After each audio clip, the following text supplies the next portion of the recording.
buat kita semua yang hadir di tempat ini. Kita percaya bahwa hari ini adalah hari yang penuh dengan sukacita. Sebab itu kita mau datang di hadirat Tuhan, kita mau menyanyikan kebesaran Tuhan. Sebelum kita memulai ibadah kita berdoa terlebih dahulu. Kami mengucap syukur Tuhan buat hari ini, buat pagi hari ini yang kita Tuhan, Kau masih memberikan kami kesempatan untuk datang di tempat ini untuk mempuji nama Engkau. Biarlah setiap kami Tuhan boleh datang membawa setiap hidup kami di hadapan-Mu. Biarlah hanya Engkau yang kami muliakan, yang kami sembah dalam setiap kehidupan kami Tuhan. Kami memulai ibadah kami Tuhan hanya di dalam nama Tuhan Yesus Kristus. Kami berdoa dan mengucap syukur. Haleluya, amin. Kita percaya bahwa hari ini adalah hari yang penuh dengan sukacita. Sebab itu kita percaya bahwa Tuhan mengasihi kita. Biarkanlah hidup kita pergunakan hanya untuk kemuliaan Tuhan. Kita naikkan pujian kita sungguh besar saja.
Segalanya bagi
percaya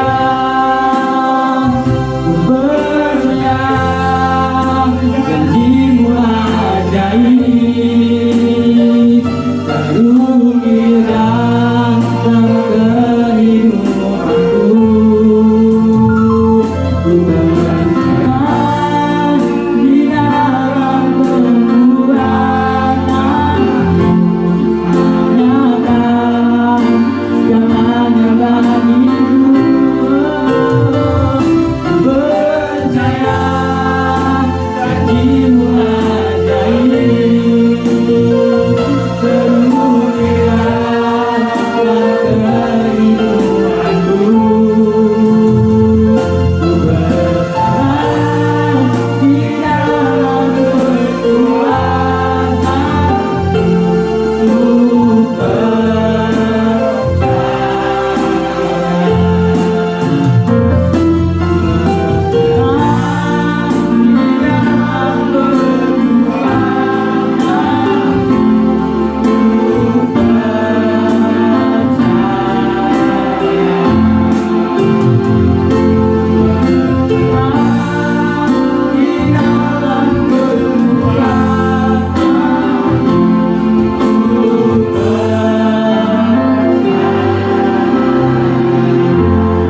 Berikanlah kami roh yang semangat Tuhan untuk memuji menyembah Engkau.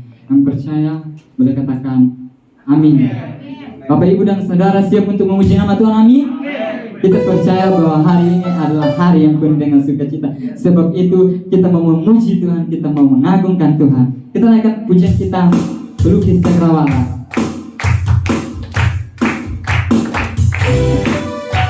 Haleluya, kita besar amin.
Tuhan Raja Maha Besar.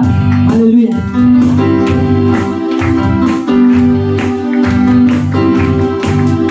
Tuhan Raja Maha Besar.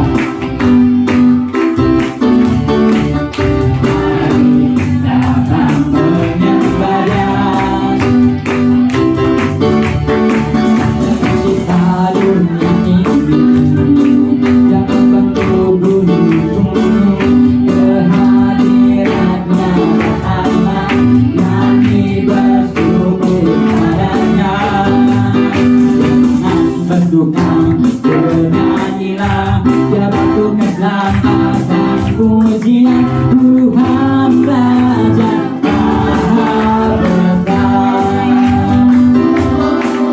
Tuhan Raja Maha Besar.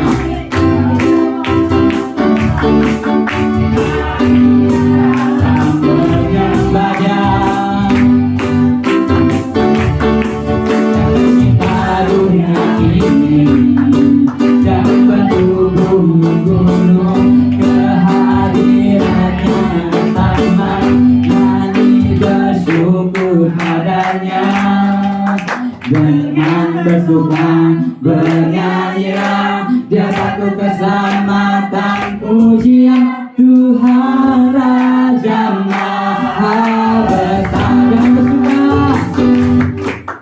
Dengan bersuka bernyanyilah, dia patut keselamatan pujian Tuhan Raja Maha Besar. Tuhan Raja Maha Besar. Tuhan Raja Maha Besar. Berikan kemenangan bagi nama kita. Kami persilakan semuanya untuk duduk. Kita mau persiapkan hati dan pikiran kita untuk mendengarkan kebenaran firman Tuhan. Biarlah firman yang kita dengar boleh ternetra dalam setiap kehidupan kami. Kita naikkan pujian kita, firman-Mu berkata Kau bersertaku.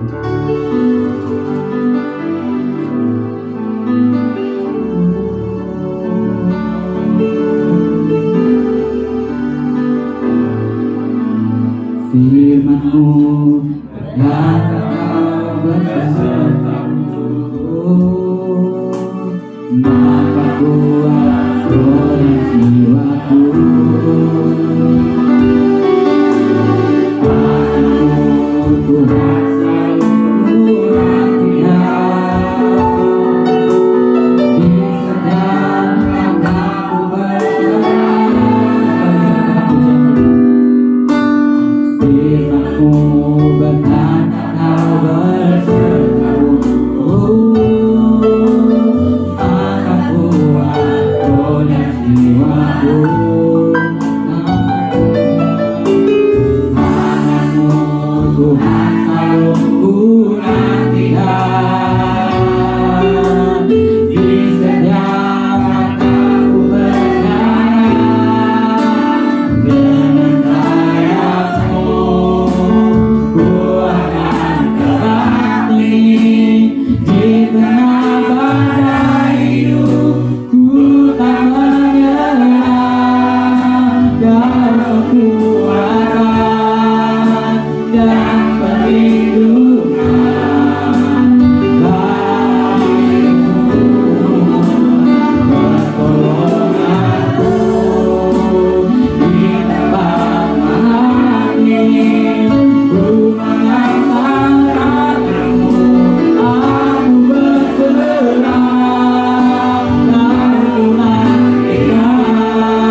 Mari kita sembah Dia. Pertolonganku di tempat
Tuhan untuk hadirat-Mu yang ajaib dan luar biasa.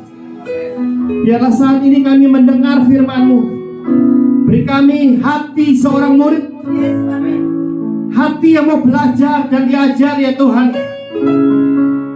Dan saat ini hamba-Mu berkata, semua roh, semua pikiran yang menghalangi pengenalan akan Kristus Yesus, kami patahkan dalam nama Yesus. Kami usir keluar.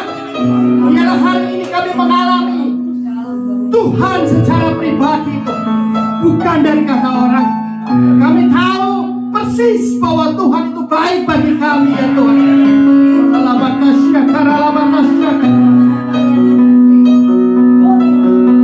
Shalom Tuhan turun limpah. Shalom Tuhan mengalir dari hati kami yang terdalam ya Tuhan.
baru yang menyatakan bahwasanya kasih setianya untuk selama-lamanya, bahwasanya Engkau baik bagi kami untuk selama-lamanya.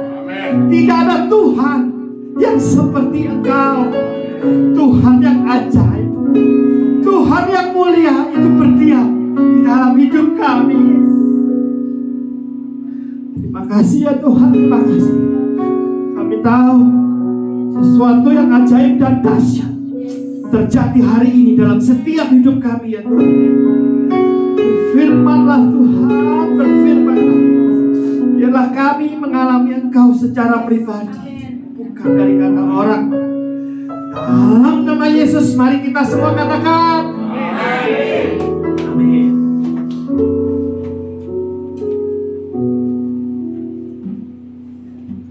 Shalom. Wow, rasanya saya nggak kepingin berhenti dalam penyembahan. Tema hari ini adalah perjanjian baru. Apa itu perjanjian baru dan seperti apa kita hidup di dalamnya? Kapan kita mulai perjanjian baru? Kira-kira ada yang tahu? Kapan? Setelah Yesus mati di kayu salib. Yes, 100. Jadi setelah Yesus mati di kayu salib, itu dia ngomong, it is finished, tetelestai, sudah selesai. Yes. Apa yang sudah selesai? Yang pertama, dia menebus kita semua dari dosa. Saya mau katakan ini mungkin mengejutkan Bapak Ibu. Semua perbuatan ajaib dan mujizat yang Yesus lakukan, itu nggak perlu Yesus mati di kayu salib dan bangkit. Nggak perlu. Semua mujizat yang ada di muka bumi ini, Yesus bisa lakukan. Nggak perlu dia mati di atas kayu salib. Saya mau kasih tahu, bahkan di luar Yesus pun ada yang bisa melakukan mujizat. Jadi kenapa dia harus mati di atas kayu salib dan bangkit? Ada beberapa hal yang manusia tidak akan pernah bisa lakukan. Yang pertama yang Yesus patahkan, yang dia bilang sudah selesai, itu adalah sistem dunia. Sebelum Yesus mati di atas kayu salib dan bangkit, manusia itu hidupnya fana. Lahir jadi budak, dia tetap budak sampai mati. Begitu juga keturunannya. Hidup ini ada kasta. Lahir bangsawan, bisa turun tapi gak bisa naik. Hidup ini fana. Gak ada harapan di luar Kristus. Sudah jelas nasibnya. Pernah ada yang dengar kesaksian Pendeta Jarod Wijanarko? Dia itu dulu miskin melarat. Kenapa dia miskin melarat? Karena bapaknya miskin dan melarat. Kenapa bapaknya miskin dan melarat? Karena bapaknya miskin dan melarat. Dan ketika Jarod terima Yesus, hidupnya berubah. Kalau dengar kesaksiannya di internet, semua orang pasti nangis dan pengen ngalah. Sekarang dia bukan hanya kaya raya, dia mengalami kesehatan, dia mengalami kehidupan yang berkelimpahan, anaknya sekolah luar negeri semua. Yesus itu satu-satunya harapan buat hidup kita. Terutama yang lahir tidak pintar, tidak semarak, dan tidak kaya. Di luar Kristus gak ada harapan. Kenapa saya bilang tidak ada harapan? Kalaupun kamu berusaha dengan kekuatanmu sendiri, kamu mengalami sukses di kehidupan ini, kalau tanpa Kristus, maka kamu akan berakhir dengan kematian. Entah kamu mengalami kesombongan, entah kamu mengalami hidup keduniawian, hidup dalam kedagingan, punya duit kok, gue beli apapun yang gue mau, gak ada batasannya. Seperti hari ini ada flexing. Jam 4 pagi beli mobil 2 miliar, wow. Saya dengar ada satu anak muda beli mobil, namanya mereknya Koseknik. Tahu nggak merek mobil itu? Saya dengar itu nggak tahu. Itu mobil, itu merek apa ya? Namanya Combro, loudspeaker, atau apa itu Koseknik? Ternyata merek mobil Eropa 35 miliar. Dia bayar cash kontan di masa pandemi ini. Waktu datang diantar bule. Yang lebih gila lagi setirnya sebelah kiri. Itu mobil asli Eropa. Terus ditanya sama orang, loh kenapa beli setirnya sebelah kiri? Ya gimana ya, namanya juga hobi mateng. Kita ini mengalami kemerdekaan di dalam Kristus. Artinya bukan bebas semaunya melakukan apapun yang kita mau. Kemerdekaan di dalam Kristus artinya kita merdeka untuk melakukan kehendak Allah. Hari ini begitu banyak yang menghalangi kita melakukan kehendak Allah dalam hidup ini. Kalau kita nggak mengerti makna perjanjian baru, maka kita akan tersesat seperti orang-orang lain. Pendeta Kesmanus sama bilang sama saya langsung, sebelum kenal Kristus tujuan hidup dia cuma 2, terkenal dan kaya. Nggak ada tujuan lain. Artis, seniman, kepingin terkenal dan kepingin kaya. Tapi setelah mengenal Kristus, hidupnya menjadi bukti kasih karunia itu nyata. Apa yang Yesus bawa waktu dia bilang sudah selesai, sistem kehidupan ini berubah. Kalau sebelum Kristus kita semua berdasarkan perbuatan, semua dengan dasar apa yang kita bisa perbuat, apa yang kita bisa lakukan, apa yang kita punya di tangan. Itu penilaian dunia ini. Tapi setelah Kristus datang, sistemnya terbalik, berubah. Ini yang hari ini jarang orang mengerti dan hidup saya bingung. 2 pertanyaan paling mendasar dalam kekristenan perjanjian baru. Kenapa saya ngomong kekristenan perjanjian baru? Karena ada kekristenan perjanjian lama, yaitu hidup berdasarkan apa yang dia buat, bukan hidup berdasarkan apa yang Yesus buat. Dasarnya itu sangat berbeda. Prakteknya sehari-hari sangat berbeda. Kekristenan itu selalu dari dalam ke luar, bukan dari luar ke dalam. Sangat berbeda. Kita sendiri lahir sampai besar, diajari lingkungan, diajarin dunia, bahkan orang tua kita mengajar untuk kamu dapat sesuatu, kamu harus melakukan sesuatu. Kalau kamu juara kelas, papa beliin sepeda. Sudah juara, sepedanya tetap gak muncul. Pas dia sekolah lulus, duitnya belum ada. Pahitlah anaknya. Rohani itu bila dicapai dengan kekuatan kita. Kalau berhasil kita sombong, kalau gagal kita frustasi. Pertanyaan pertama ialah, siapakah kita di dalam Kristus Yesus? Alias identitas kita di dalam Kristus. Ini adalah suatu perjalanan sampai nanti kita ketemu Tuhan. Siapa aku di dalam Kristus? Kelihatannya semua orang Kristen sudah tahu, oh aku adalah anak Allah. Tapi apakah spiritnya, pikirannya, perkataan dan perbuatannya sudah ada di dalam Kristus? Ini yang masalah. Ini yang masalah. Apakah kalau ada masalah kita responnya sama seperti Kristus merespon? Enggak. Saya banyak melihat anak Tuhan ketika masalah datang, reaksinya sama persis dengan orang-orang yang tidak punya Kristus. Itu jawabannya cuma di satu. Identitas kita belum penuh. Kalau identitas kita belum penuh, maka kita nggak sadar akan memperlakukan semuanya seperti orang lain.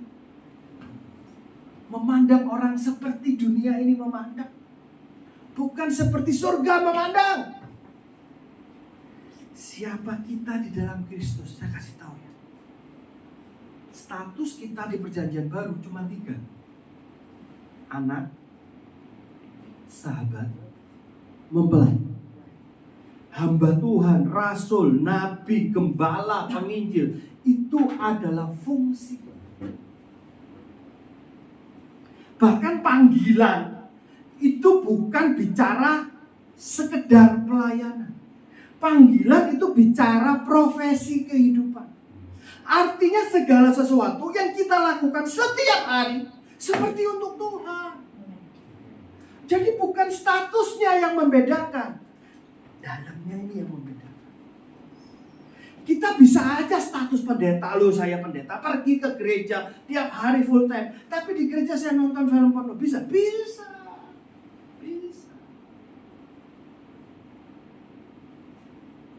Boleh saja jadi office boy, nyapu kantor tiap hari. Kalau dia dengan pengucapan syukur menyapu kantor, dia memuliakan Tuhan. Bukan status yang membedakan kita. Apa yang paling sulit hari ini untuk kita mengalami identitas adalah penerimaan kita oleh Tuhan. Kita itu diterima apa adanya oleh Tuhan tanpa harus melakukan ini dan itu. Catat ini garis bawah. Jadi walaupun kalian sedang melakukan dosa pun, balik ke Tuhan. Tuhan tetap menerima kalian apa adanya. Saya tidak menganjurkan di sini orang melakukan dosa, ya. Garis bawahi. Hari ini penuh dengan plesetan dan cuplikan. Saya cuma di capture satu kalimat, diviralkan, itu berbahaya. Tapi apapun yang kita lakukan, bahkan Hitler sekalipun, kalau dia sebelum mati terima Yesus, dosanya dihapus. Itu mengerikan loh buat beberapa orang, merasa tidak adil. Karena hukum Tuhan beda dengan hukum manusia. Identitas kita ini anak, sahabat, mempelai. Tapi apakah sampai di level pengertian, kesadaran, dan pengalaman? Tanpa kita melewati jalur ini, maka kita cuma mengalami Tuhan dari kata orang. Tuhan itu baik, kata lu, buat gua kagak. Kitab Ayub ada 42 pasal. Di pasal 42, dia ngomong begini. Selama ini saya mengenal Tuhan dari apa kata orang. Hari ini saya mengenal Tuhan secara pribadi. Yang aneh buat saya, ketika dia mengenal Tuhan secara pribadi, bahkan dia tidak berdoa meminta masalahnya diselesaikan. Aneh. Padahal di sekian puluh ayat sebenarnya dia komplain sama Tuhan. Saya ini sudah hidup saleh. Kenapa saya mengalami masalah kayak gini? Kamu bagaimana? Dan yang lebih aneh lagi, Tuhan tidak menjawab langsung pertanyaannya Ayub, tapi dia cuma cerita tentang alam semesta. Dia cerita cuma binatang-binatang. Tiba-tiba Ayub sadar, ini Tuhan. Dia duduk diam dan mencabut segala perkataannya. Diam dalam debu dan abu. Karena semua penciptaan tujuannya adalah menyatakan kemuliaan Tuhan. Nanti kalau ada kesempatan pergi keliling dunia, ada tempat-tempat di dunia yang begitu indah.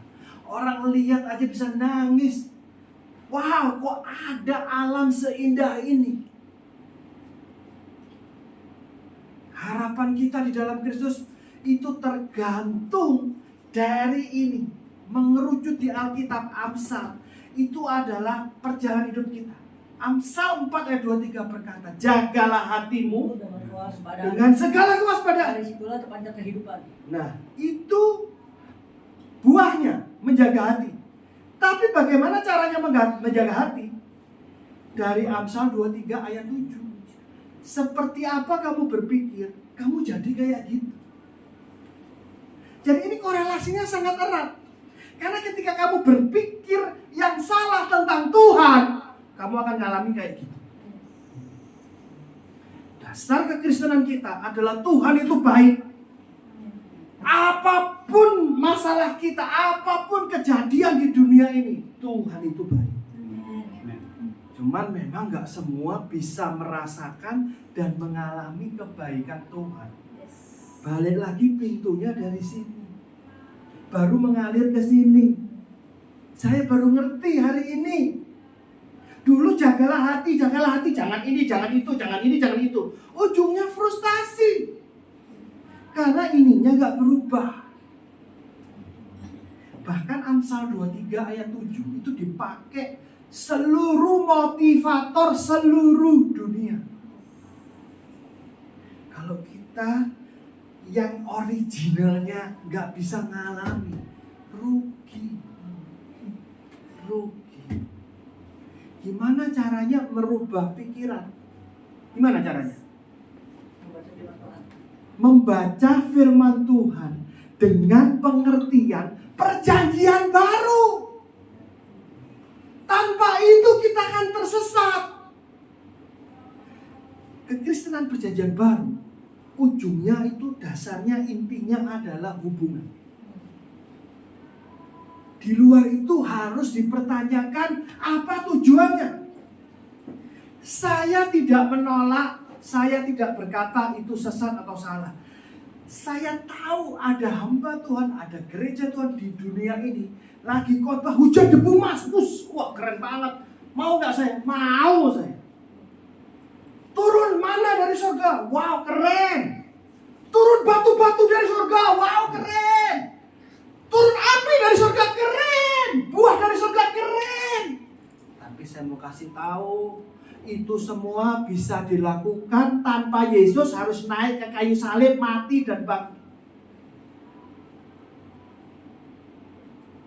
Translation in spirit. Oke. Dukun pun bisa. Teman saya punya teman anaknya dukun.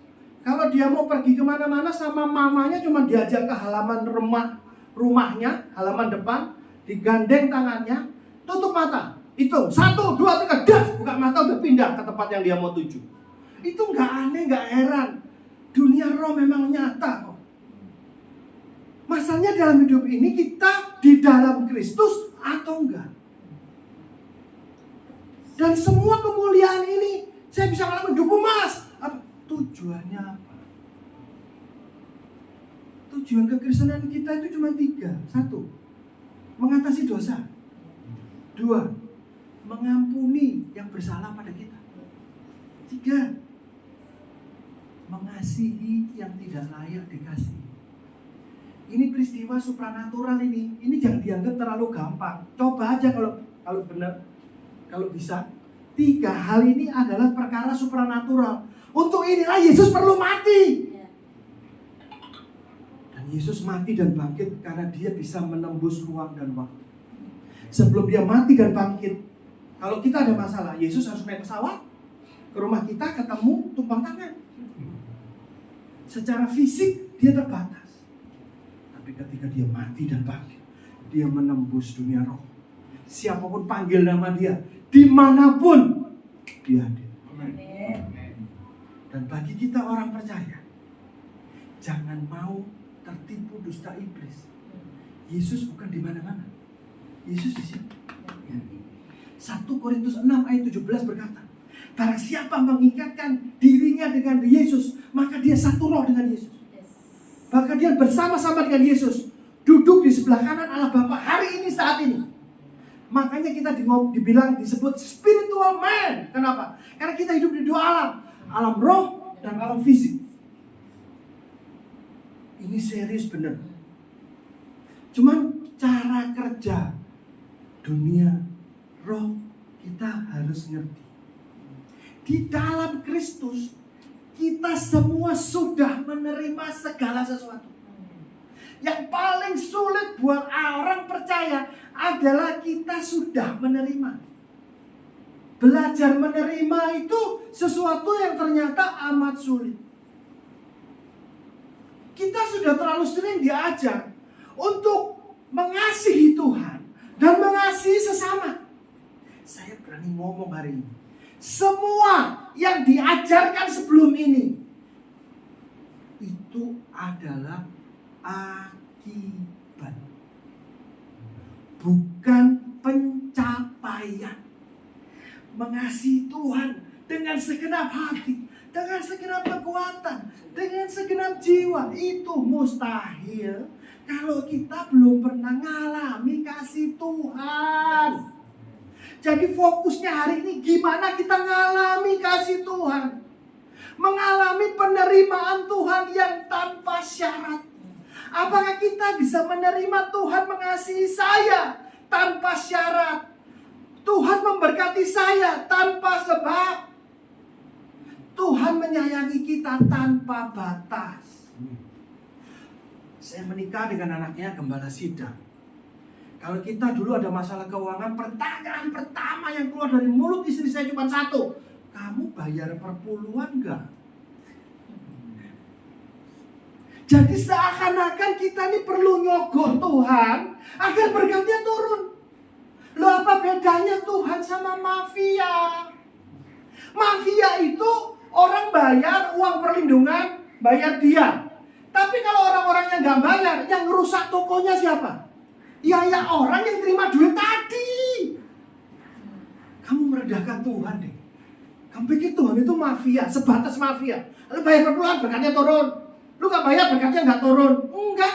Emang anakmu kalau nakal kamu gak kasih makan? Yang sudah punya anak, ayo kalau anakmu nakal, ulangannya jelek, dia gak naik kelas, kamu gak kasih makan, kamu siksa dia, kamu rotan, kamu pasung. Enggak lah, bapak gila itu.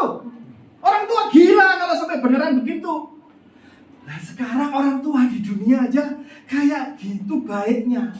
Anaknya gak sekolah, nakal, tetap diterima apa adanya. Lah masa Tuhan lebih rendah daripada kita? Ini masalah utama sedunia. Ada seorang ibu yang berkata, Tuhan mengasihimu, Tuhan menerima apa adanya. Enggak bisa, karena dia hidup dari kecil diajarin. Lu kalau bisa mengalami perkenanan Tuhan, lu harus lakukan ini. Persembahan yang berkenan, perbuatan yang berkenan. Seakan-akan perkenanan itu bisa dicapai oleh manusia. Seakan-akan. Padahal firman udah jelas nih ngomong. Perbuatan baik kita seperti kain kotor di mata Tuhan.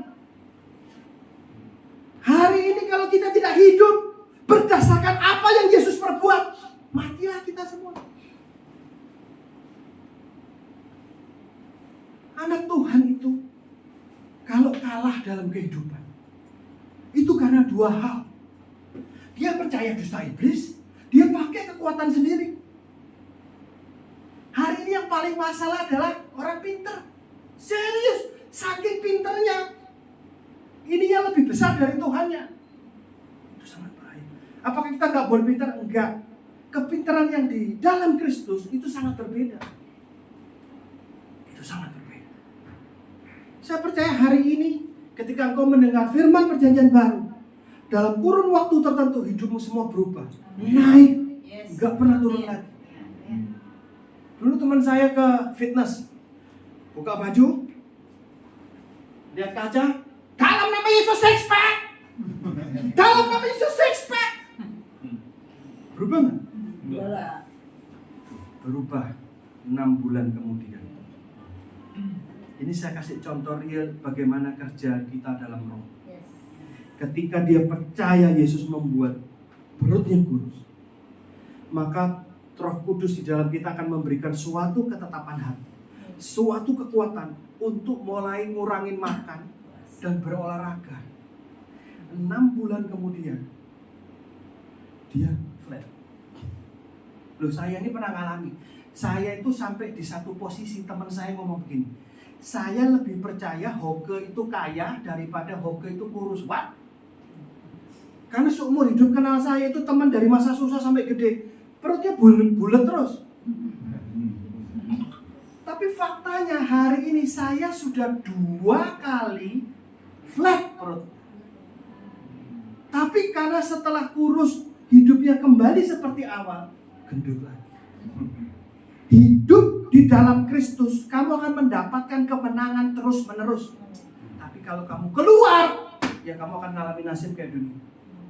Itu ada konsekuensi. Pesawat itu bisa terbang karena dia mengalahkan hukum gravitasi. Nggak ada satupun manusia bisa mengalahkan hukum gravitasi. Tapi pesawat punya hukum aerodinamika. Dia bisa terbang, ngangkut barang yang bertonton. Tapi kalau di udara mesinnya mati, tetap jatuh, tetap keseret hukum gravitasi. Syaratnya mesinnya nggak boleh mati. Nah, kita nih anak-anak Allah harus hidup berdasarkan apa yang Yesus perbuat. Itu namanya identitas kita. Di dalam Kristus itu seperti apa setiap hari, mendeklarasikan apa, ngomongin apa, mikirin apa, itu pengaruh sangat dalam hasil dan buah hidup kita. Jadi anak Tuhan tuh kalau kalah cuma dia percaya dusta iblis, pakai kekuatan sendiri. Harusnya apa? Dia percaya sepakat dengan firman dan pakai kekuatan roh. Gak mungkin kalah, pasti menang. Itu suatu jaminan firman. Makanya kita ada komunitas ini, ada gereja ini. Adalah tujuannya salah satunya gimana kita tetap on the track. Hidup dalam roh. Bukan hidup dalam daging, apalagi dalam dosa. Kita buka Roma 10.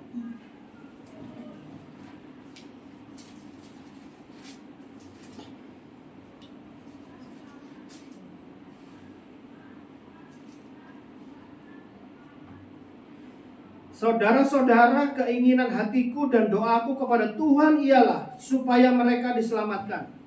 Sebab aku dapat memberi kesaksian tentang mereka bahwa mereka sungguh-sungguh giat untuk Allah, tapi tanpa pengertian yang benar. Sebab oleh karena mereka tidak mengenal kebenaran Allah dan mereka berusaha untuk mendirikan kebenaran mereka sendiri, maka sebenarnya mereka tidak takluk kepada kebenaran Allah. Banyak sekali hari ini orang-orang itu sangat religius, sangat taat beragama. Tapi ketika pengertiannya pakai pengertian sendiri. Saya hari ini mohon maaf, saya benar-benar pegang prinsip dan spirit perjanjian baru. Perjanjian baru itu berakar kepada kasih karunia. Harus mulai dari situ. Tanpa kasih karunia kita gak pernah bisa masuk perjanjian baru. Konsep kekristenan itu anugerah. Nah, orang selalu dispute, bingung antara mengalami anugerah dan melakukan sesuatu. Karena ujungnya memang dunia melihat kita dari apa yang kita perbuat, apa yang kita perkatakan. Tapi proses di dalam ini yang orang gak pernah perhatikan. Kita harus mengalami proses transformasi di dalam. Kekristenan itu bicara tentang perjalanan batin. Bukan semua yang kelihatan. Semua akarnya di sini, di sini, di sini. Gak ada yang lain. Yang lain itu cuma manifestasinya aja. Cinta. Laki-laki jatuh cinta sama perempuan. Itu semua karena yang di dalam. Gak ada dia gak ngalamin yang di dalam. Dia bisa pacaran, menikah, punya anak. Nah, ini sama persis gambaran kita dengan kekristenan kita. Semua itu transformasi di dalam. Cuman kita punya tanggung jawab untuk semua yang sudah ditransformasi Tuhan di dalam. Kita punya tanggung jawab membawanya keluar, membagikannya kepada orang lain, dan merubah hidup banyak orang.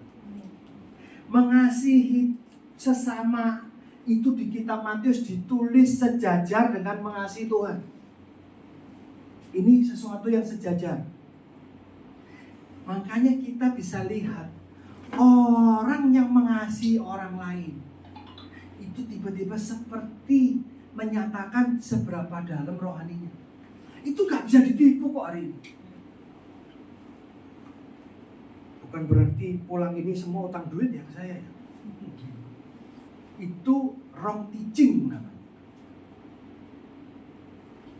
Kebebasan finansial hanya bisa kita peroleh kalau kita bisa berjalan bersama dengan Tuhan.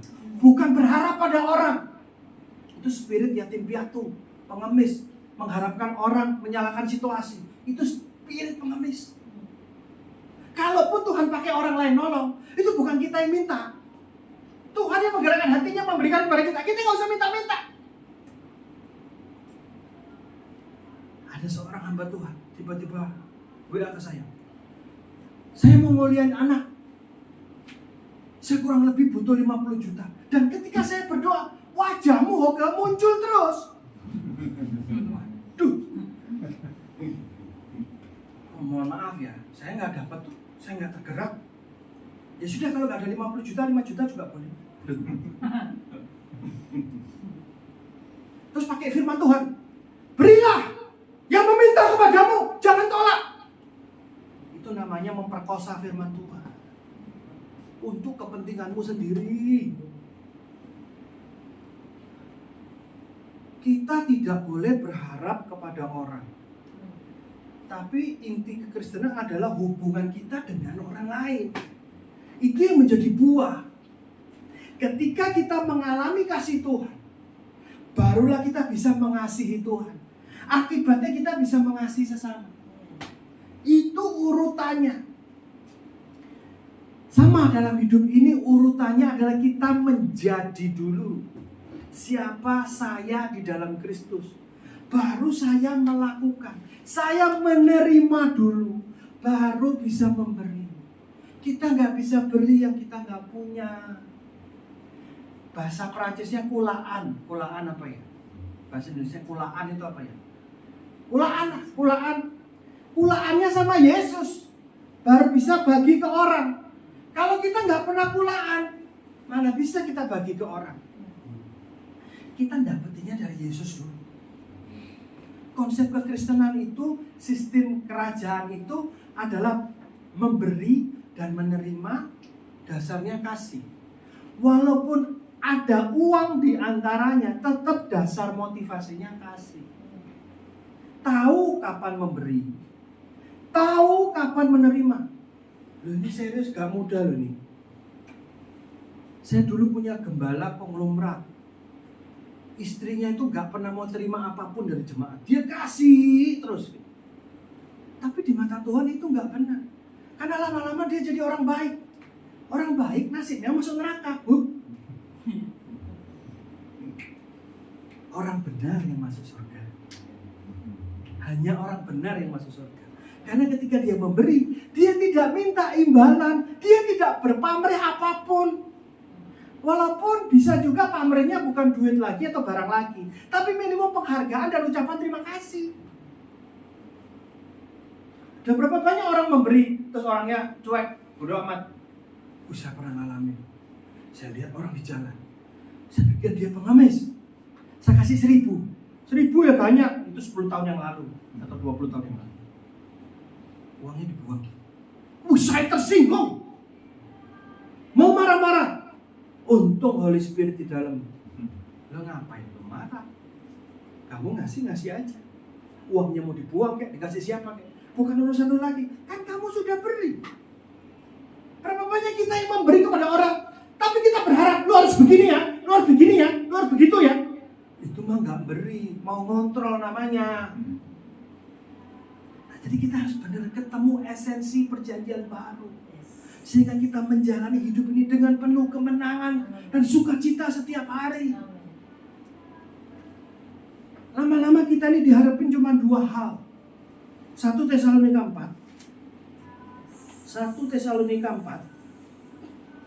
ayat 3. Kalau kita punya handphone suci itu biasanya orang download Alkitab. Coba ketik kehendak Allah, itu akan keluar. Tapi semuanya kita melakukan kehendak Allah. Ini kehendak Allah, tapi nggak ada kehendak Allah adalah. Yang ada itu cuma ini sama satu lagi. Di sini ngomong, karena inilah kehendak Allah, pengudusanmu, yaitu supaya kamu menjauhi percabulan. Jadi kita hidup kudus itu menjauhi peristiwa amoral. Memang ini kehendak Allah. Perintahnya kita itu dipisahkan, kita suci, dan di Kristen itu sebetulnya dapat bonus. Apa? Boleh punya 1 istri. Loh, serius. Di yang lain, kalau mau kudus, lu gak boleh kawin. Mateng lah itu. Mateng. Tapi kita gak ngomongin itu. Yang selanjutnya 1 Tesalonika 5 ayat 18. Mengucap syukurlah dalam segala hal, sebab itulah yang dikehendaki Allah di dalam Kristus Yesus bagi kamu. Jadi dasar pengucapan syukur kita karena Kristus Yesus di dalam. Bukan lagi dapat duit, mungkin dapat lotre, dapat promosi, dapat pacar, itu bisa memicu apa ya, itu endorfin atau apa, membuat kita senang. Sampai itunya yang gak alamiah pun orang konsumsi narkoba, obat bius, itu tujuannya untuk meningkatkan itu sehingga orang bisa happy. Ilusi, karena faktanya enggak. Nah, sedangkan kita spiritual man in Christ Jesus punya sesuatu yang jauh lebih tinggi, jauh lebih dalam, sesuatu yang kekal, gak tergoyahkan apapun, yaitu Kristus di dalam kita.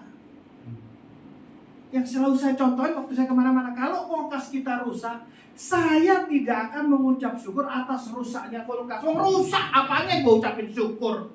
Saya mengucap syukur karena Kristus ada di dalam saya, memberkahi saya dengan kelimpahan. Saya masih punya duit, perbaiki kulkasnya. Itu yang saya mengucap syukur.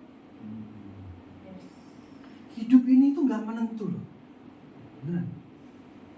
Kalau kita beredar di luar sana, ketemu dengan berbagai banyak orang, hidup ini gak menentu. Ada orang yang tiba-tiba gak ada hujan, gak ada angin, temennya titipin 1 dus di rumahnya, dus gudang garam. Tiba-tiba dalam 1-2 hari, 3 hari polisi datang, grebek, tiba-tiba diperas, masuk penjara atau bayar 500 juta. Saya mikir gitu, saya mikir aja mau marah rasanya. Tapi lu terserah, kalau udah di posisi itu lu mau bayar atau di penjara. Akhirnya nego-nego 100 juta. Untung masih ada duit. Saya makan di warteg enak-enak, gigit kacang melinjo, yang pecah bukan kacangnya, gigi saya. Udah tua nggak tahu diri, makan barang keras nggak mikir-mikir. Loh, itu bukan, itu hal itu pun saya alami. Saya tidak akan mungkin ngomong Tuhan itu jahat. Oh, itu gobloknya saya kok, salahnya saya. Nah, kita harus bisa jeli melihat segala perkara dalam hidup kita. Tuhan itu baik, itu tidak tergoyahkan dalam apapun yang terjadi. Saya tetap mengucap syukur. Saya masih punya duit buat bayar bikin gigi palsu. Udah pecah. Saya masih berdoa agar tumbuh gigi baru. Nanti suatu hari kalau itu jadi, saya kasih tahu semua orang. Ngayal, ngawur, terserah ini iman gue. Loh, kita nih di dalam Kristus Yesus bisa punya impian melebihi apapun, selama bukan untuk memuaskan kedagingan atau merugikan orang lain. Kita harus bisa naik dalam kehidupan ini tanpa menginjak siapapun, tanpa memanfaatkan siapapun. Hanya di dalam Kristus yang bisa. Karena hukum dunia ini jelas. Yang kuat makan yang lemah, yang pintar makan yang goblok. Itu sudah jelas. Pertanyaan paling banyak di seluruh dunia adalah, kenapa orang yang baik mengalami sesuatu yang buruk? Sambil nangis-nangis. Saya udah cek ke banyak hamba Tuhan, level dunia ini. Ada satu yang ngomongnya jelas banget. Cuma satu jawabannya, because you are stupid, katanya. Kita ini sudah dikasih segala sesuatu dari surga. Di Efesus, baca kitab Efesus, all spiritual blessing, penerimaan, kekudusan, kemuliaan, berkat sudah diberi. Tapi prosesnya kayak six pack tadi. Kita sudah diberi kuasa untuk memperoleh kekayaan. Kita nggak ngerti esensi dalamnya. Kita suka mendengar firman ngomong, burung di udara dipelihara, apalagi kita.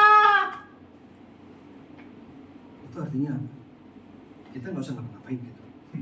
Saya kasih tahu ya, burung juga cari makan. Saya ngomong burung kalau sudah dewasa, dia siap-siap keliling-keliling cari makan. Nggak ada burung dewasa, dia cuma diam gini, siap-siap. Siapa yang ngasih cacing ke mulutnya? Siapa coba? Dia juga cari makan. Ini yang orang lupa esensi di balik yang tertulis. Itu namanya diberkati Tuhan. Ketika kita berusaha, ketika kita bekerja, dapat berkat itu, diberkati itu. Loh, kok gua mesti kerja? Gua kasih tahu ya, konglomerat itu sudah nggak perlu cari buat makan. Konglomerat itu penghasilannya sudah melebihi apapun yang dia mau. Dia sudah beli semua yang dia mau, sisanya masih banyak. Tapi nggak ada yang berhenti kerja.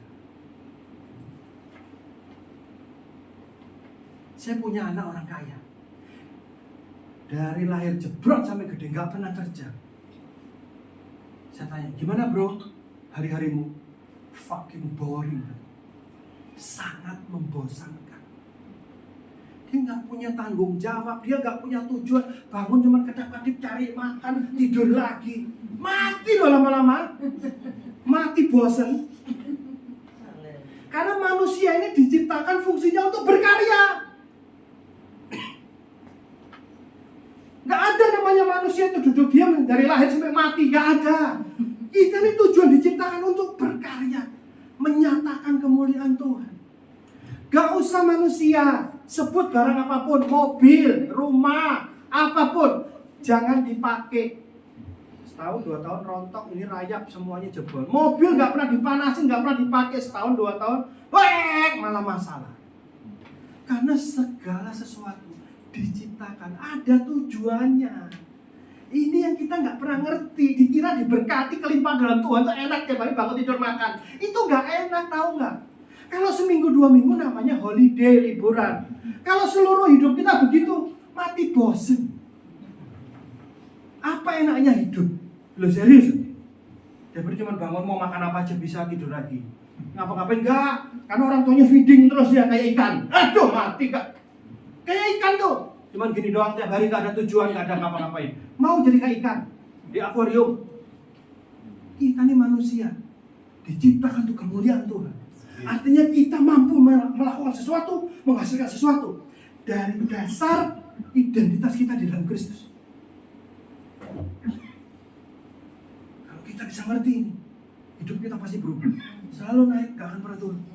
Gak akan pernah turun. Ada masalah, pengucapan syukur kita bisa gak kurang. Gak ada duit, tetap kita ucap syukur. Karena kita tahu hidup kita dijamin. Gak mungkin gue dibiarin kelaparan. Tuhan yang pelihara. Dari mana? Ya kalian harus ngalami Tuhan secara pribadi. Balik lagi gak boleh berharap sama orang.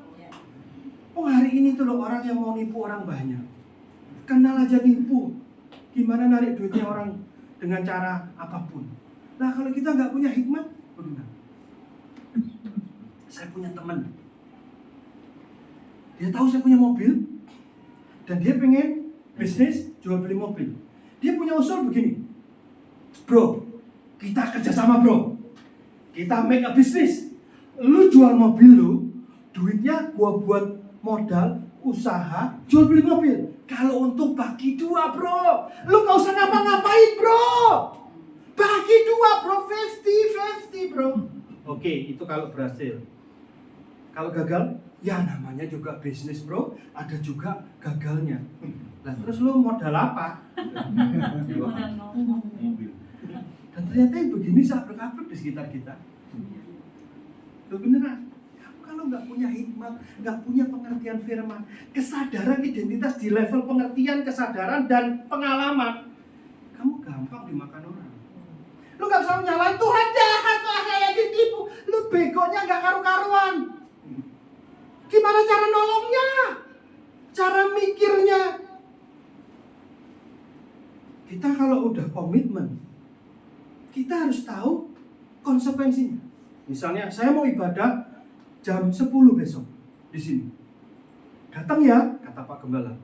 Oke Pak, semoga tidak terlambat ya. Lah itu namanya nggak niat. Namanya lu nggak mau. Semoga tidak terlambat ya Pak. Pasti nggak datang. Karena di sininya nggak sepakat. Jadi segala sesuatu yang kita nikmati dalam hidup itu berdasarkan kesepakatan kita sendiri. Entah itu baik, entah itu jahat. Orang nggak ada yang melacur tiba-tiba. Serius ini saya ngomong. Dulu orang pikir, wah orang itu jahat hidupnya. Enggak. Mulai dari sini. Dibuahi sampai dilakukan. Enggak. Nggak ada semua yang ujuk-ujuk. Gak ada semua yang suddenly itu gak ada. Semua mulai dari sini. Saya kilaf gak ada itu. Waduh, saya nyolong duit kantor kilaf Pak. Gak kilaf itu. Memang karaktermu di situ. Jadi hidup dalam Kristus itu bukan sesuatu yang gampang. Mustahil. Makanya kita kalau tidak mulai dari penerimaan kita di dalam Kristus, hidup kita di dalam Kristus, yang lain percuma. Saya beneran loh, saya juga mau loh, lagi khotbah turun dari rumah, saya mau. Tapi kalau boleh milih, saya bisa nggak milih ada hubungan yang dipulihkan, ada yang sakit sembuh, ada kehidupan yang diubahkan. Dan saya percaya hari ini semua yang mendengar firman perjanjian baru ini, hidupnya pasti berubah. Dan hanya pengajaran perjanjian baru yang membuat orang itu bisa mandiri. Saya ketemu teman, dia ngomong begini, saya sudah ikut semua hamba Tuhan yang hebat, gak ngalami apa-apa. Salah siapa? Salah orangnya sendiri. Kita nggak bisa nyalain siapapun. Salahnya apa? Karena prinsip perjanjian baru itu dimulai dari Yesus mati. Waktu Yesus mati, apa yang terjadi? Tirai bait suci terbelah jadi dua. Tirai bait suci itu terbuat tebelnya 10 cm, lebarnya 10 meter, tingginya 20 meter. Terbuat dari kain kirmisi ungu tua, kain kirmisi ungu muda, kain lenan halus, kulit lumba-lumba, apapun dicampur sampai itu dibelah pedang, enggak robek. Diikat 4 ekor kuda, lari 4 arah, enggak robek. Manusia paling kuat sedunia diikat 4 ekor kuda, robek jadi 4 tonggok daging. Jamin. Dan itu Tuhan mau ngomong apa? Masalah dia ngomong, wah itu ternyata yang menyobek malaikat. Wah itu peristiwa super. Iya, peristiwanya yang udah jelas orang kelihatan mata. Tirai bait suci robek dari atas ke bawah, dan tirai itu adalah tirai yang membatasi ruangan Maha Kudus dan ruangan kudus. Yang bisa masuk ruangan itu dari seluruh dunia. PBB mencatat ada 300 negara yang terdiri dari ribuan suku dan bangsa. Itu cuma bisa satu suku, Israel. Israel itu terdiri 12 suku. Dari 12 suku, 11 gak bisa masuk. Yang bisa masuk cuma satu suku, Lewi. Dan Lewi sendiri terdiri dari ratusan ribu orang, mungkin jutaan kan. Yang bisa masuk cuma satu orang, 1 tahun, 1 kali. Itu pun kalau dia masuk perlu diikat tali dan bawa lonceng, kelenengan. Artinya apa? Ditarik talinya, klonek, oh masih hidup. Kenapa? Ini gambaran otak kanan saya. Saya belajar baca firman dari otak kanan. Dia masuk bait suci, kesandung, aduh anjing, mati langsung. Serius. Itu begitu sucinya. Lu salah ngomong, mati langsung. Lagi nyiapin perjamuan, pikiran kotor, mati langsung. Beneran itu terjadi seperti itu. Tarik, pakai tambang, pilih imam lagi yang baru untuk masuk. Artinya apa? Hampir mustahil orang ketemu Tuhan. Dan ketika itu belah jadi 2, Tuhan tuh mau ngomong gini, mulai hari ini semua orang bisa masuk dan ketemu aku pribadi. Tapi konsekuensinya semua harus ketemu aku pribadi untuk ngalami berkatku.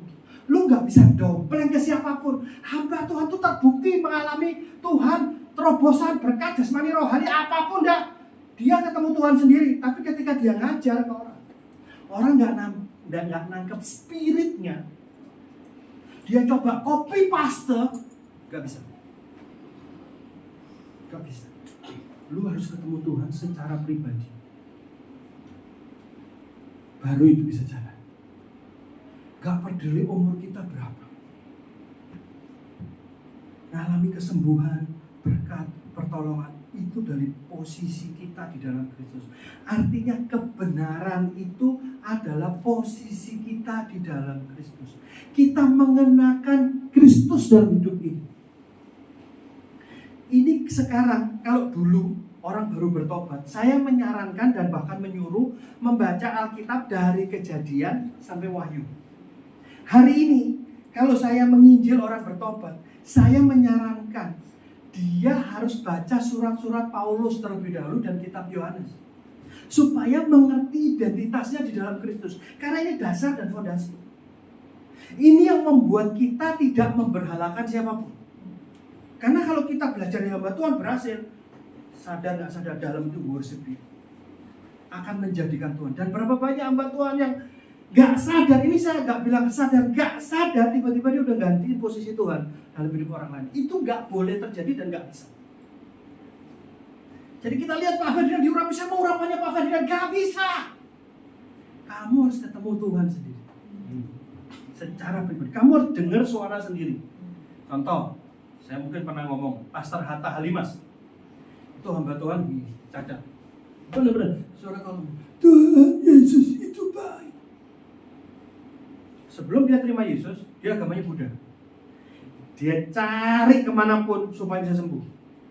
Pakai jimat, pakai apa. 2006, dibawa orang nggak tahu gimana ceritanya ke Ancol, KKR Beringin. Terima Yesus, lahir baru, ciptaan baru. Tapi kemana-mana nyari KKR, nyari kesembuhan. Cuman dulu bedanya dukun Buddha, sekarang dukun Kristen. Gimana pun caranya sampai saya sembuh. Ada tertulis. Dan dia udah mau bunuh diri berkali-kali. Di sekolah dibully, saya tuh heran sama dunia ini, sadisnya. Udah tahu orang cacat, bukannya ditolong, malah dibully.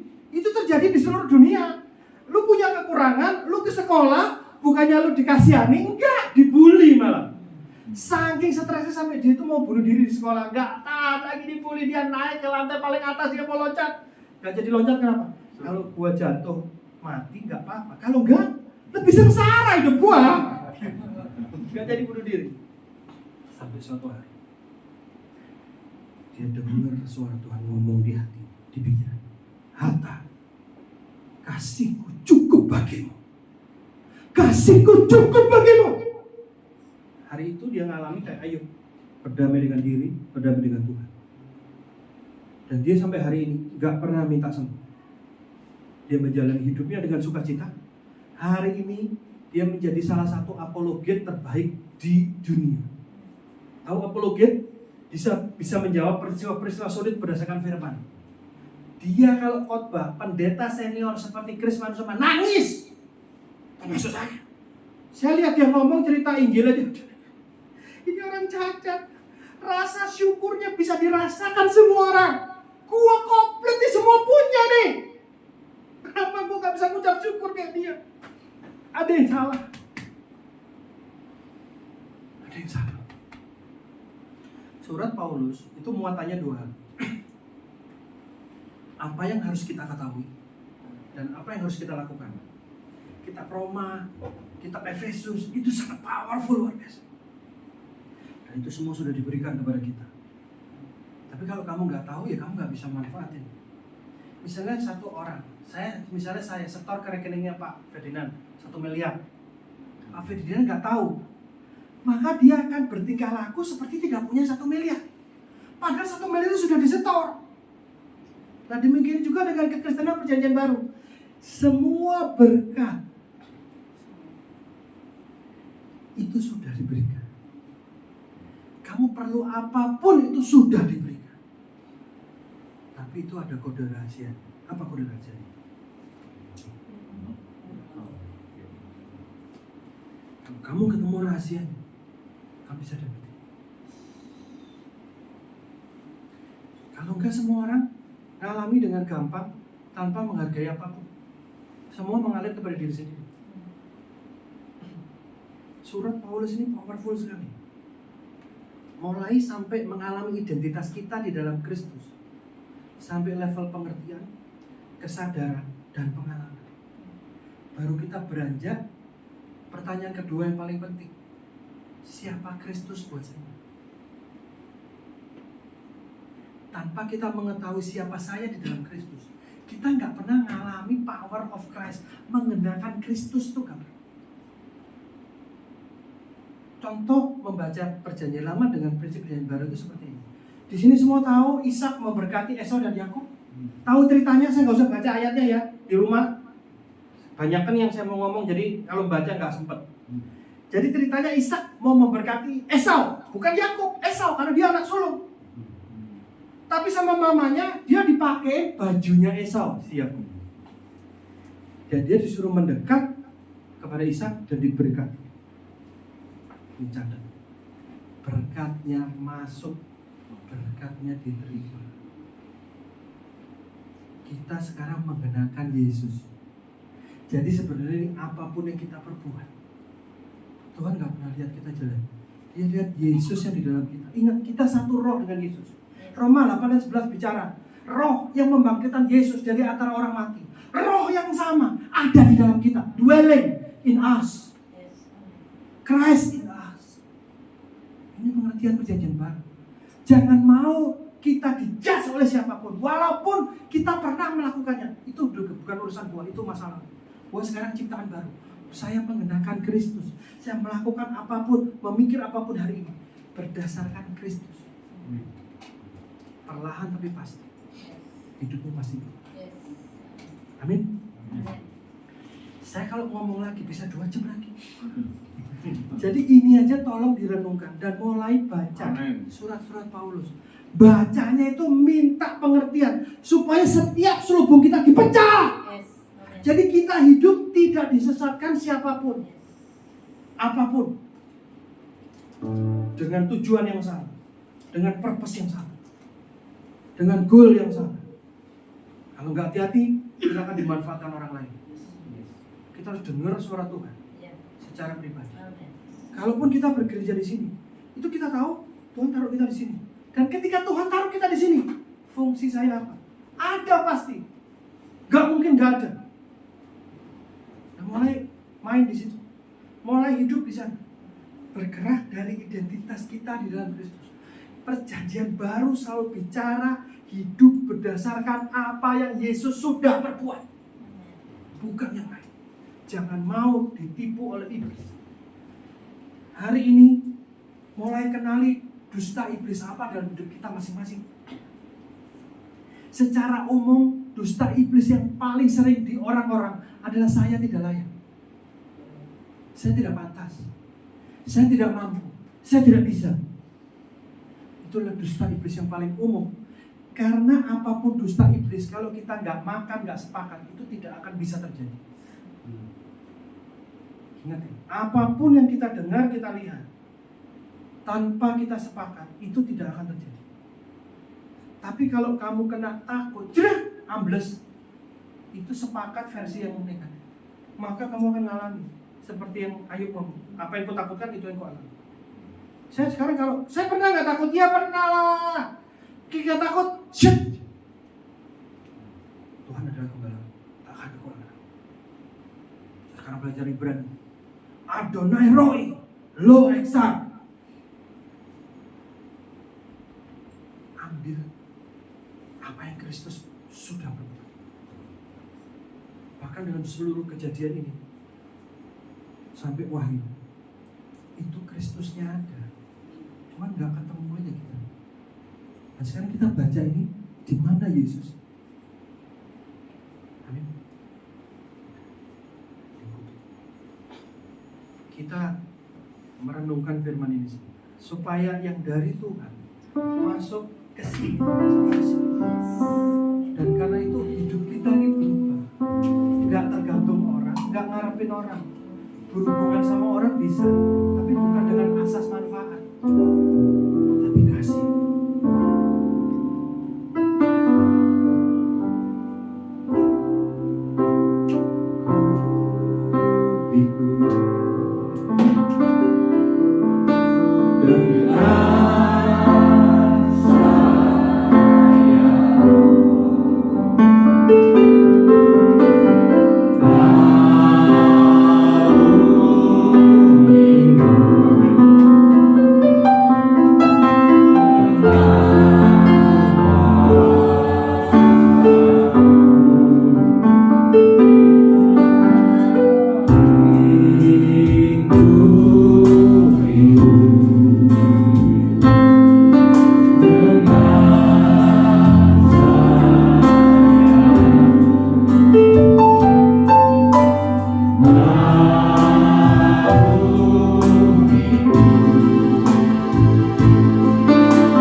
bergelora.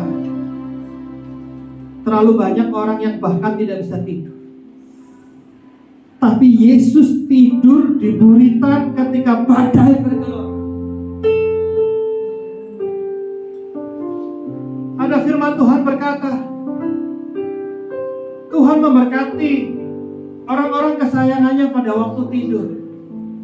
Banyak sekali firman Tuhan, kita harus masuk ke dalam yang lebih dalam lagi supaya kita mengerti makna yang sesungguhnya. Arti tidur dalam ayat itu bicara tentang rest, bicara tentang beristirahat, hidup berdasarkan apa yang Yesus perbuat. Bukan berdasarkan kekuatan, bukan karena kondisi, bukan apapun yang bahkan kita tahu. Kita terbatas. Tapi hari ini dengar, Tuhan yang tak terbatas itu ada di dalam kita. Christ in us, the hope of glory. Dialah sumber segala pengharapan. Apapun yang kita harapkan, berharaplah kepada Dia, dan Dia tidak akan pernah mengecewakan.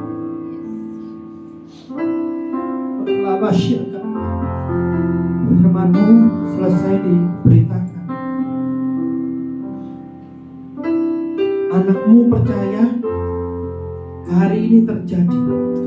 Deep call unto deep. Roh Kudus yang sudah ada di dalam mereka mendengar firman kebenaran, mendengarkan firman perjanjian baru, dan itu membangkitkan sesuatu dalam hidup kami. Oleh karena itu hidup kami tidak akan pernah sama lagi. Mulai hari ini kami akan bangkit dan bersinar terang, sebab Tuhan sudah ada di dalam kami. Tuhan sudah ada di dalam kami. Terima kasih Bapa, Putra, dan Roh Kudus. Terima kasih, Kau sudah menjadi Tuhan kami. Terima kasih, karena dengan kerelaan-Mu sendiri Kau naik ke atas kayu salib, meskipun Engkau sendiri takut. Oleh karena itu Kau beroleh anugerah nama di atas segala nama, sehingga kami semua bisa memanggil nama, bisa memakai nama dengan otoritas dan kuasa, sehingga hidup kami memancarkan kemuliaan Tuhan. Dalam nama Yesus segala hormat, pujian, dan kemuliaan hanya kepada Dia dan untuk Dia saja. Haleluya. Mari kita semua.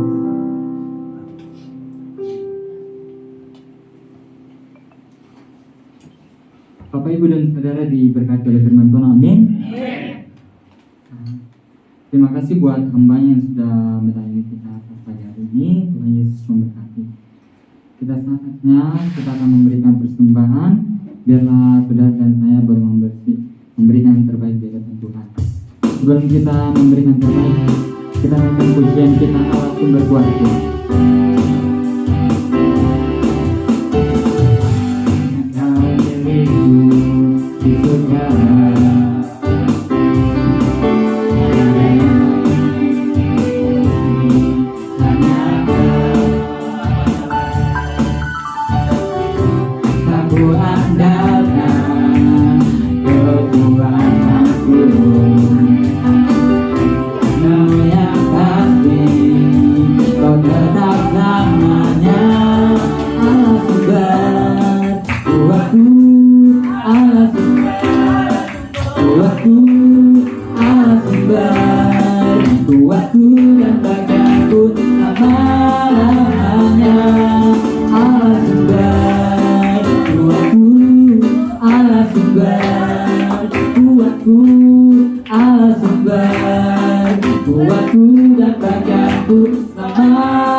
dan bagianku selama-lamanya, selama-lamanya, selama-lamanya.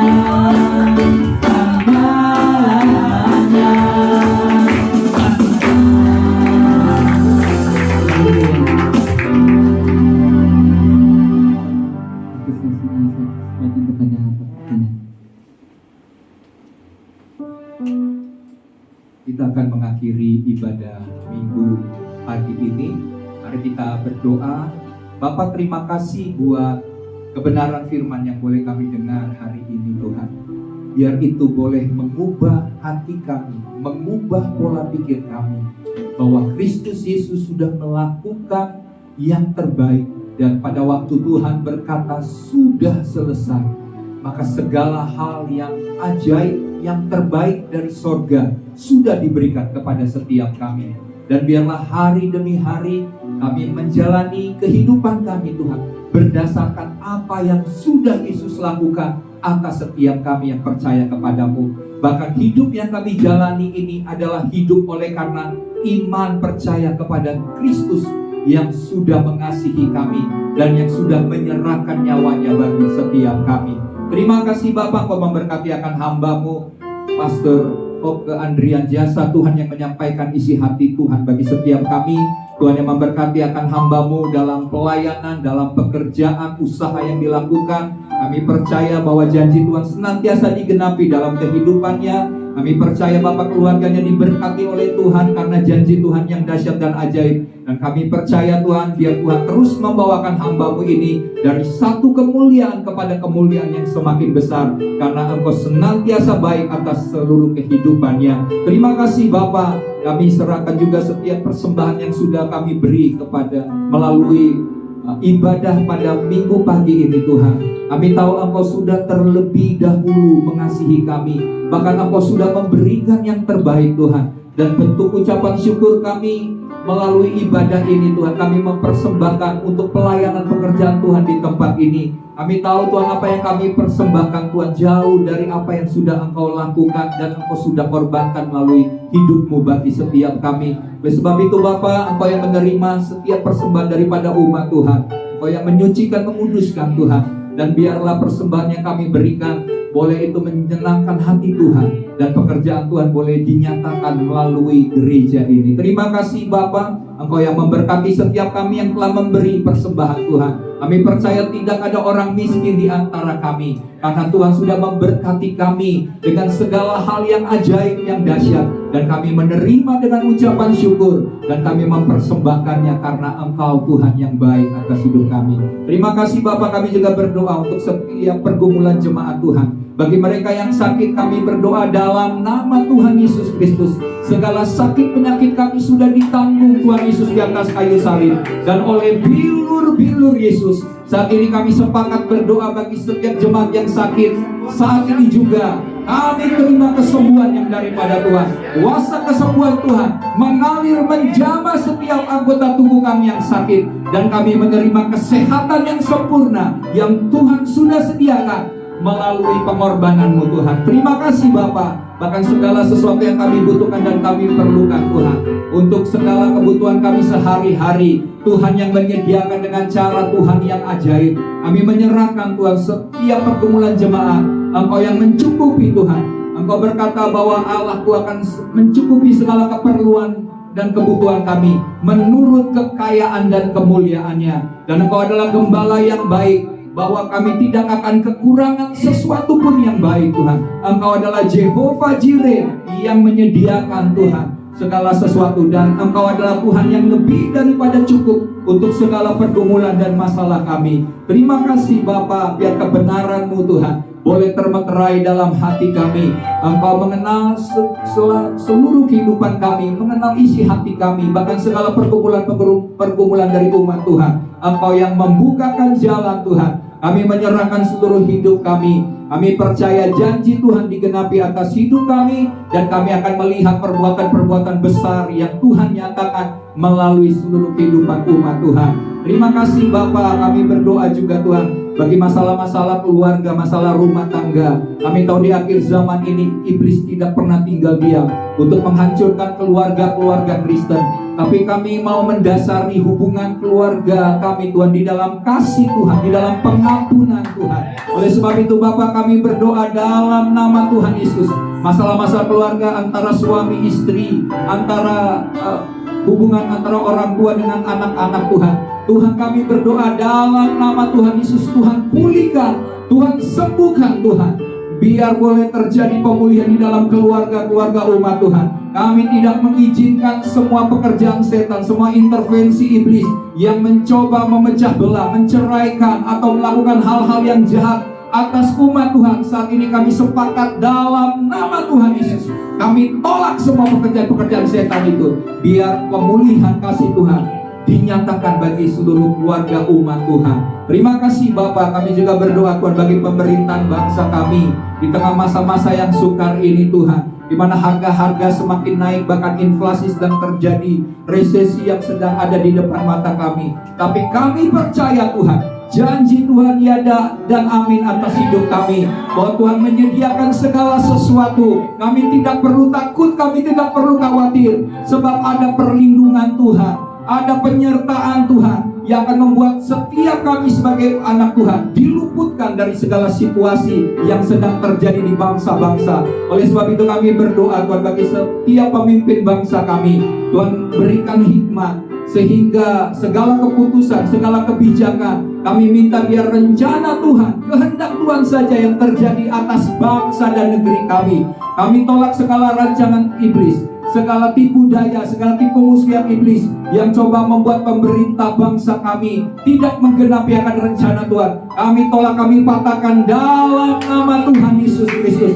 Biarlah Tuhan yang memimpin pemimpin bangsa kami untuk membuat sebuah kebijakan-kebijakan yang akan membuat bangsa ini diluputkan dari semua hal yang jahat. Terima kasih Bapa. Kami berdoa juga bagi TNI dan Polri Tuhan. Tuhan yang memberkati sehingga mereka boleh bekerja dengan baik untuk membuat bangsa ini senantiasa aman. Tapi terlebih daripada itu kami percaya, jika bukan Tuhan yang mengawal kota, sia-sialah pengawal berjaga-jaga. Oleh sebab itu kami sepakat, kami senantiasa berdoa buat keamanan dan kesejahteraan bangsa ini. Sebab kesejahteraan bangsa ini adalah kesejahteraan kami juga. Buat kami senantiasa berdoa bagi bangsa kami, bagi negeri kami Tuhan, supaya Engkau meluputkan dari semua hal yang jahat. Dan kami percaya doa orang benar bila dengan yakin didoakan, sangat besar kuasanya. Bahkan doa-doa kami mampu mengubah situasi, mampu mengubah sejarah, mampu mengubah sesuatu hal yang tidak baik menjadi baik. Karena Tuhan mendengar setiap doa-doa daripada umat Tuhan. Dan kami percaya Indonesia dipulihkan, Indonesia diberkati, Indonesia dipakai Tuhan untuk kegerakan-kegerakan yang besar, tuaian besar terjadi atas bangsa ini. Kami berdoa biarlah setiap lutut bertelut, setiap lidah mengaku terjadi atas Indonesia bahwa Yesus Kristus adalah Tuhan atas bangsa ini. Terima kasih Bapa, kami menyerahkan segala apapun yang kami rindukan Bapa, apapun yang kami minta di dalam doa-doa kami, Engkau mengerti dan mengenal, bahkan Engkau menjawab hal yang lebih daripada apa yang dapat kami doakan dan pikirkan, seperti kuasa Tuhan yang sudah Tuhan nyatakan melalui hidup kami. Terima kasih Bapa. Dan di penghujung daripada ibadah ini Tuhan, mari jemaat Tuhan harapkan hal-hal yang besar, karena Tuhan telah menyediakan hal-hal yang besar atas hidupmu.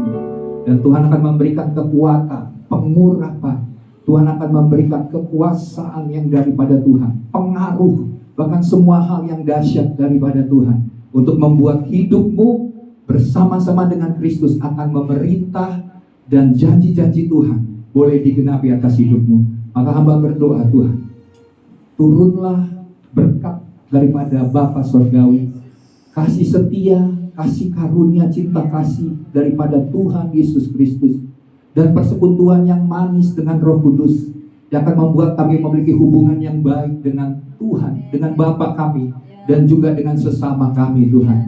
Biarlah segala janji-janji Tuhan digenapi dalam kehidupan semua umat Tuhan. Kami akan senantiasa naik dan tidak pernah turun. Kami akan dibawa dari satu kemuliaan kepada kemuliaan, dari iman kepada iman yang semakin kuat dan kokoh, dari satu anugerah kepada anugerah yang semakin melimpah, sampai Tuhan Yesus Kristus datang kedua kali menjemput kami. Kami tidak kedapatan bercacat celah. Kami akan diangkat di awan-awan yang permai, dan kami akan tinggal bersama-sama dengan Tuhan di dalam kerajaan yang kekal. Setiap kita yang diberkati Tuhan bersama-sama katakan amin. Amin.